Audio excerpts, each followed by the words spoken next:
If your home project calls for caulk, sealant, or adhesive that comes in a tube like this, then you're going to need a caulk gun like this.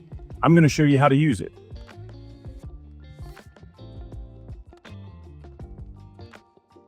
Step one is choosing the right size caulk gun. You can see there are different sizes to choose from. Here, we've got the small common one that we use for a lot of interior projects. This type is oftentimes used for exterior projects, high volume projects. They take different size cartridges. This is the one we're using today. And so you can see this large one, the plunger is just too big to fit into the tube. This smaller one is the one we're going to need because it actually fits in there. It's the right size. There are two basic sizes to pick from.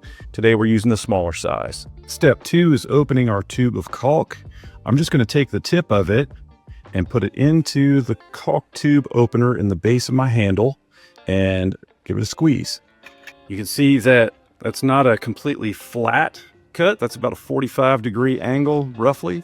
Also, I started a little bit small. You see the diameter of the opening. You don't want to go too big. It's better to start small, and you can always adjust and make it a little bit bigger if you need to. The reason I didn't go flat, I went at a 45-degree angle, was because this will help to actually guide the bead as we lay it down, and I'll show you that in just a few minutes. Step three, we're going to load the caulk gun. I'm going to squeeze this lever, pull the handle all the way back, lay the cartridge into that there, and then I'm going to put a little pressure on here until I feel this plunger rod, actually the plunger butts up against the back of the caulk. And then I'm going to give it just a little bit of a squeeze, make sure it's engaged. Now you can see a little bit coming out the tip. I'll take the pressure off. We're ready to go. Step four is to test the bead and the trigger speed on a scrap board. I'm looking at the size, the width of the bead, make sure it's large enough to cover the openings that I have, and also just making sure that the consistency of this product is what I'm expecting and that I kind of have a feel for how it's going to flow out of the gun as I squeeze the trigger.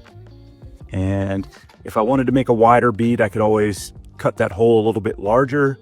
But this looks good to me, and I think we're ready to work. Step five is to apply the caulk. Before you do this, you want to make sure that you have a clean joint that doesn't have any debris or dirt in there.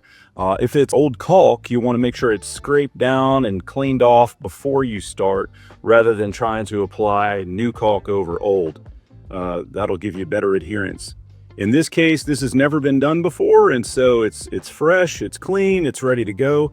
What I'm going to do is lay down a bead of caulk into that seam, and then I'm not going to use a tool for this job. I'm just going to use my finger and just run up over it after to smooth everything out and to kind of force that caulk further down into the joint. You know, for interior applications, say you're putting in a bathtub or a toilet surround, something like that has to look a little bit better. Maybe it's a final application after you've installed something. You want to do a nice, neat job. You might want to tape it off even before you put the caulk in. But as you see here, I'm just filling a gap and then force it down with my finger. May even have to come back with another little bead in this case, because I am using it to fill a gap. So I'll just come back with a little bit more. And again, I can just go in there, and if I make any mistakes, it hasn't dried yet, so I can always come back with a rag and wipe it down. Now, the last step when we finished our caulking job is to clean off the tip, and if there's any caulk left in the tube, we don't want to waste that, so we can plug it up, seal off for later use. Some people use a nail or a screw or even a wire cap to seal that off.